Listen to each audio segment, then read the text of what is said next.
Chers amis, imaginons quelques instants que vous demandiez à quelqu'un de faire un travail pour vous, de vous aider dans quelque chose que vous ne pouvez pas faire seul. Vendanger, par exemple, cette saison, même si on est un peu haut ici pour ça. Prudent, cet ami à qui vous avez demandé de l'aide pour les jours à venir, prudent, il vous dit non. Ça va pas être possible, j'ai trop de choses, j'y arriverai pas. Excuse-moi, vous dit-il. Le jour des vendanges arrive, vous voyez arriver toutes les autres personnes auxquelles vous avez demandé de venir, et bonne surprise, vous voyez aussi arriver cet ami qui avait commencé par vous dire non. Il vient vous aider. Voilà une bonne raison de se réjouir. Imaginez maintenant l'inverse. La personne vous promet qu'elle va venir. Oui, tu peux compter sur moi, je serai là. Et le jour venu, vous voyez arriver toutes les autres, mais pas lui. Il n'est pas venu. Quelques jours plus tard, vous le croisez et il vous dit « Oh, finalement, j'ai préféré aller à la chasse. J'ai ramené un beau chamois. On pourra le partager. » Et vous de lui dire « C'est sympa, mais c'est le raisin de ma vigne que j'aurais préféré partager avec toi. Tu m'as manqué ce jour-là. » On aurait presque préféré qu'ils disent non dès le départ, finalement. Et c'est un peu de ces personnes-là dont parlait Jésus dans l'évangile de ce soir. Ceux qui disent oui, oui par devant et qui finalement ne font pas ensuite ce qu'on leur avait demandé ou qui font tout autre chose. Jésus est assez vache avec eux, vous l'avez entendu. Les prostituées vous précèdent dans le royaume des cieux, leur dit-il. Pas facile à entendre. Évidemment, ce n'est pas parce qu'elles sont prostituées, vous le sentez bien. Ce n'est pas en tant que telles qu'elles précèdent dans le royaume des cieux. C'est parce qu'à l'époque de Jésus, elles ont commencé par pécher, bien sûr, par dire non à Dieu, mais elles se sont repenties, elles ont fini par lui dire oui, elles se sont converties, elles ont reconnu en Jésus leur Messie, leur Sauveur. Elles ont changé leur regard, elles ont transformé leur non en oui. Ce que nous dit Jésus, c'est qu'il est toujours possible de faire cela.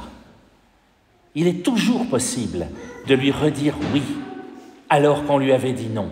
Et même si on lui avait dit non 15 fois, il est toujours possible de revenir et de lui dire oui, même après avoir fait tout le contraire de ce qu'on avait promis, même après avoir préféré la chasse aux vendanges. C'est exactement aussi ce que disait la première lecture, le prophète Ézéchiel. Si le méchant se détourne de sa méchanceté pour pratiquer le droit et la justice, alors il vivra, il sauvera sa vie. On aurait envie de le crier à tous les méchants du monde. Si vous revenez de vos mauvaises actions, vous sauverez votre vie. Il n'est pas trop tard. S'il vous plaît, faites-le. Ce n'est pas à vous que je parle, hein. Vous êtes là ce soir. C'est que vous avez commencé par dire oui au Seigneur. Et puis non seulement vous avez commencé par lui dire oui, mais vous avez continué à lui dire oui. Parce que vous auriez très bien pu, à 5h moins quart, dire « Oula, non, ce soir, ça ne va pas être possible, j'ai pas le temps. » Et pourtant, vous lui avez dit oui, jusqu'au bout. Vous êtes là ce soir. Mais Dieu essaye de sauver tous les hommes, y compris et surtout ceux qui ne sont pas là ce soir. Il veut tous nous sauver, tous, y compris les plus pécheurs, y compris ceux qui lui ont dit non 20 000 fois. Jésus essaye de le faire comprendre aux docteurs de la loi qu'il a devant lui, mais ils sont aveuglés par leur suffisance. Ils n'écoutent même plus les demandes des autres, persuadés d'être les meilleurs. Ils ne comprennent pas. Et ils n'ont pas, contrairement à nous, d'autres textes de la Bible pour nous aider. L'apôtre Paul, que nous entendions en deuxième lecture et qui nous rappelait « Ne soyez jamais intrigants ni vantards, que chacun de vous ne soit pas préoccupé par ses propres intérêts, mais pense aussi à ceux des autres. » C'est ainsi qu'après avoir d'abord refusé d'aider notre prochain, on peut retourner vers lui et se convertir en lui disant « Eh bien, finalement, je suis là. J'ai trouvé le temps. » Commencez peut-être par dire non, et il faut reconnaître que c'est prudent certaines fois. Peut-être même vaut-il mieux dire non d'abord, si c'est pour dire oui ensuite. Commencer par dire non, mais se convertir, c'est ce qu'attend Jésus de nous. Alors évidemment, il préfère encore qu'on dise oui dès le début et qu'on continue de dire oui. Mais soyons honnêtes, il nous arrive parfois de dire oui et puis non. Et il ne nous arrive pas toujours de dire non et ensuite oui. Et c'est cette attitude qu'il cherche à provoquer en nous, cette attitude de conversion. La conversion, ce n'est pas seulement une figure bien pratique à ski, c'est d'abord ce que doivent pratiquer nos cœurs, se retourner, dire oui après avoir dit non.